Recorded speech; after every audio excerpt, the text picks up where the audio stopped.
Bismillahirrahmanirrahim. Assalamualaikum warahmatullahi wabarakatuh. Perkenalkan, nama saya Dewi Ayu Lestari dengan stambuk L1C1181042 akan mempresentasikan mengenai fermentasi enzim kitinase.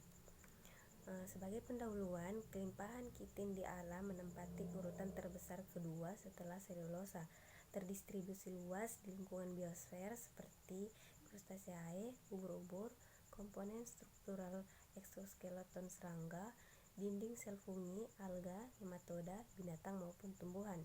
Kitin merupakan biopolimer alam yang tersusun atas monomer B1,4 N-asetil D-glukosamin menurut Chen et al. 2010. Pada beberapa dekade terakhir, penelitian tentang kitin dan turunannya seperti oligomer kitin, N-asetil D-glukosamin, dan kitosan telah banyak dikembangkan. Hal tersebut tak lepas dari manfaat produk-produk kitin yang banyak dimanfaatkan pada bidang kosmetik, biomedis, farmasi, dan pertanian. Salah satu contohnya adalah oligokitin yang dapat dimanfaatkan dalam membantu meningkatkan sistem kekebalan tubuh, memiliki sifat antibakteri dan anti kapang, serta meningkatkan daya tahan pada tanaman. Selanjutnya, prinsip-prinsip fermentasi. Yang pertama, bebas kontaminan.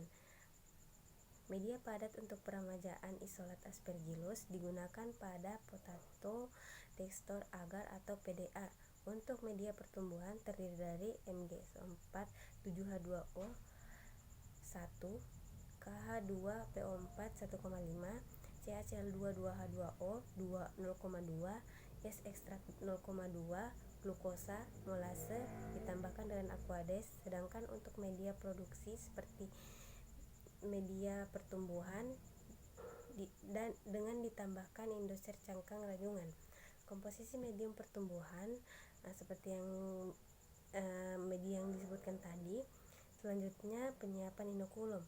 Inokulum sendiri merupakan isolat yang telah diremajakan, digunakan untuk pembuatan starter untuk menghasilkan sel-sel yang lebih aktif.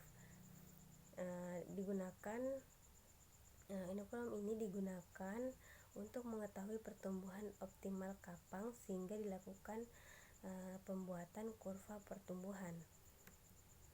Pada penyiapan inokulum sendiri, isolat Aspergillus niger pertama-tama diremajakan dengan cara memindahkan satu OC koloni dari stok biakan ke dalam media padat yang telah disiapkan. Kemudian diinkubasi pada suhu 30 derajat Celcius selama 3 hari.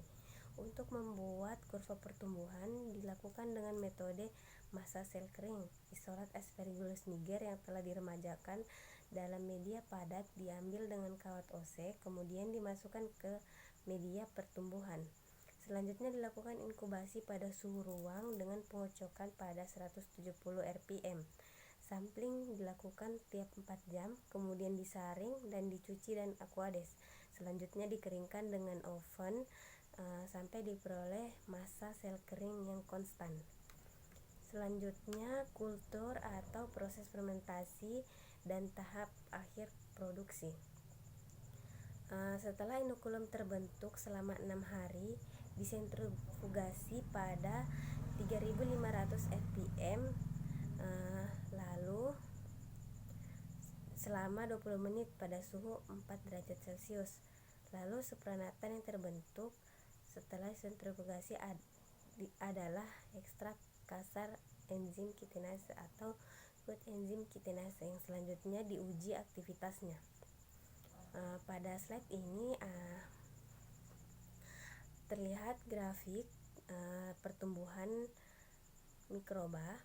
Pada waktu inkubasi 24 jam merupakan puncak, namun memasuki masa stasioner.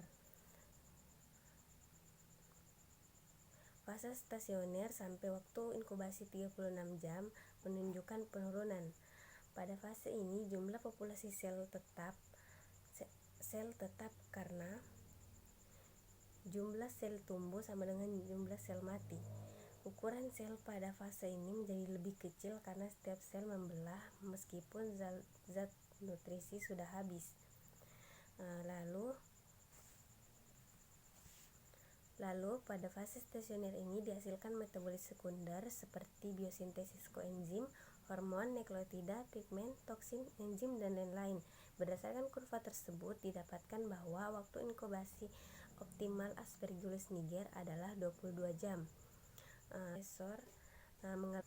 Mengalami perubahan allosterik yang dapat mengubah bentuk dan menyebabkan represor tidak lagi mampu mengikat operator.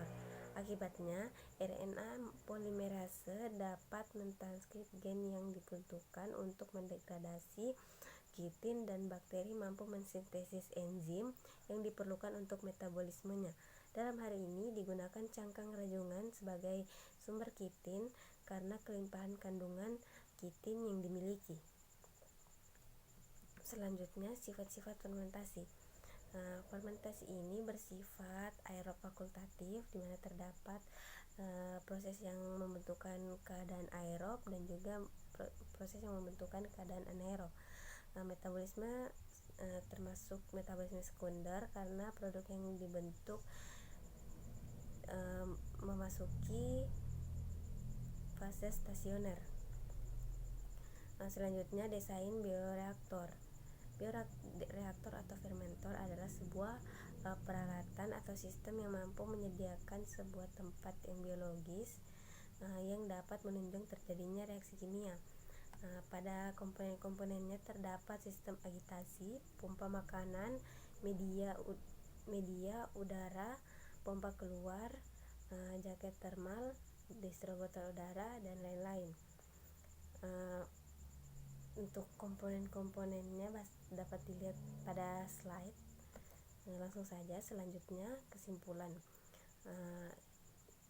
Kesimpulan dari fermentasi ini, enzim kitinase diperoleh dengan cara memisahkan sel kapang dengan media pertumbuhannya melalui sentrifugasi dengan kecepatan 3500 rpm pada suhu 4 derajat Celcius sampai koloni terbentuk terpisah dari supranatan.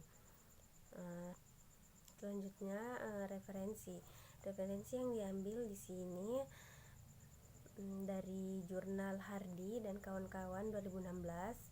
Lalu ada link, ada blog juga dari diktio.id. Lalu ada jurnal Parkan dan kawan-kawan 2016. Sekian presentasi singkat dari saya mengenai fermentasi enzim kitinase. Lebih dan kurangnya mohon dimaafkan. Wassalamualaikum warahmatullahi wabarakatuh.